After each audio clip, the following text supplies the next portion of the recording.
যে ধোকা দেয় সে চালাক হতে পারে, কিন্তু যে ধোকা খায় সে কখনোই বোকা নয়, সে হলো একটি বিশ্বাসী।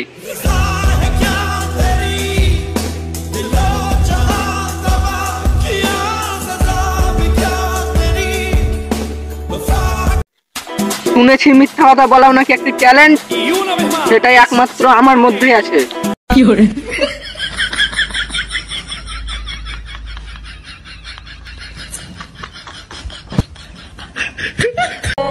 পৃথিবীতে কঠিন বলতে কোনো জিনিস যদি থাকে সেটা হলো মানুষ চেনা।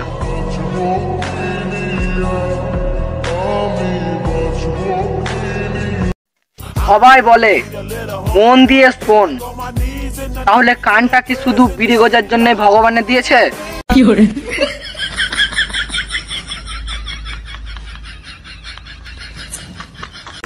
কিছু কিছু মেয়ের চাঁদের মতো কোনো নিজস্ব আলো নেই, তারা মেকআপের আলোতেই আলোকৃত।